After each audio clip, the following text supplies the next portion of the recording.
Questo servizio è offerto da FDL Studio, servizi web e grafica per la vostra azienda.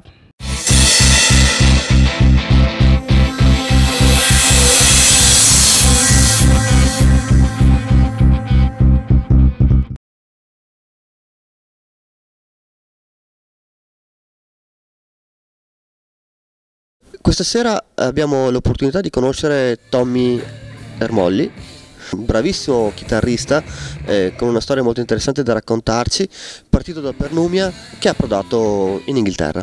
Allora, Tommy, intanto dici qualcosa di te. Ho cominciato a suonare la chitarra quando avevo circa 10 anni, in casa mia c'è sempre stata molta musica, per caso ho trovato una chitarra, l'ho presa in mano e ho cominciato da solo a suonare. C'è chi ti paragona già a un giovane Gio Satriani. Satriani è uno dei miei chitarristi preferiti in effetti, mi piace tutto il filone chitarristico virtuoso, Satriani, Steve Vai, Paul Gilbert. Nel tuo curriculum vedo che hai dovuto però andare in Inghilterra per poter crescere. Perché hai fatto questa scelta? In Italia abbiamo comunque ottimi musicisti e ottimi insegnanti. La musica non viene insegnata in modo, diciamo, ufficiale o riconosciuto in nessun'altra tipologia, nessun altro ambiente scolastico. In Inghilterra invece c'era una scuola che offre dei corsi di laurea, si può dire, collegati all'università inglese. Quindi ho avuto l'opportunità di imparare non solo come suonare il mio strumento, ma anche come un musicista vive e si deve comportare quando lavora per qualcun altro. E queste qui sono scuole pubbliche, quindi anche con costi molto minori di quello che potrebbe essere una scuola privata? È comunque una scuola privata, però con costi non eccessivi. Cosa hai trovato nel mondo della musica inglese di diverso rispetto al mondo della musica italiana? Allora, la musica inglese ha delle radici, delle basi molto diverse dalla musica italiana. Lì la musica è vissuta con uno spirito diverso, non c'è una parola, è proprio diverso. Non ci sono i locali che vogliono le cover band, tutti vogliono musica originale, sempre in qualsiasi situazione. Per un giovane che vuole emergere, che vuole entrare in questo mondo, cosa riesce a fare in Italia? In Italia si può arrivare ad essere a grandi risultati, si può diventare chitarrista di Gianni Nannini o Vasco Rossi. In Inghilterra la scuola, dove sono stato io anche, ti insegna a come muoverti, a come fare i contatti, a come proporti, insomma a costruirti il tuo personaggio e come rapportarti con tutte le figure del music business.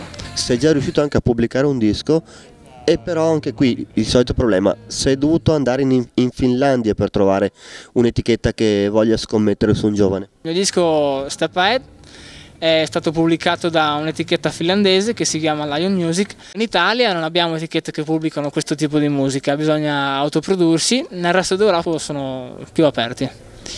Progetti per il futuro per Tommy Ermolli? Oltre all'attività chitarristica mi sto dedicando molto alle colonne sonore, ho avuto l'opportunità di studiare con gente che lavora in questo settore, orchestratori, compositori di film grossi che vediamo al cinema come può essere Harry Potter. Ho avuto anche modo di conoscere un regista che mi ha dato modo di scrivere musica per un documentario per la Onda. Tu sei molto giovane, però sei già riuscito a suonare con dei chitarristi di fama veramente internazionale. Un giornalista italiano che si chiama Guglielmo Malusardi, spinto da una grossa passione per la chitarra strumentale, organizza tutti gli anni dei festival chitarristici, cerca di accostare grandi nomi internazionali con giovani emergenti dell'Italia. Tommy, oltre che essere un musicista, scrive e collabora con una rivista specializzata. Esatto, scrivo per la rivista italiana Axe che si occupa di chitarra a 360 gradi. La tua famiglia come ha preso la tua voglia di diventare un musicista? Mio padre suonava la chitarra e cerca in tutti i modi di aiutarmi e tutta la mia famiglia mi spinge, mi supporta. Da cosa nascono i tuoi riff? Da cosa nasce la tua arte, la tua creatività? La composizione è un processo personale e soggettivo per qualsiasi musicista e quindi non è definito da regole, da limiti, da processi, è totalmente personale.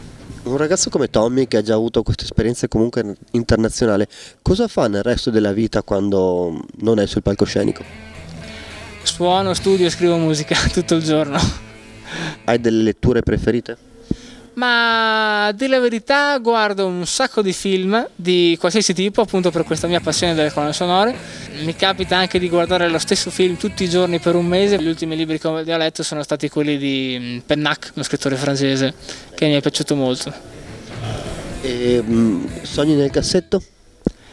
Mi piacerebbe poter vivere di musica in qualsiasi settore, qualsiasi ruolo si possa fare, compositore, semplice musicista, purché sia musica va bene qualsiasi cosa. Riti scaramantici ne hai? Direi di no. Bene, allora posso farti in bocca al lupo? Crepi. Ok, grazie Tommy.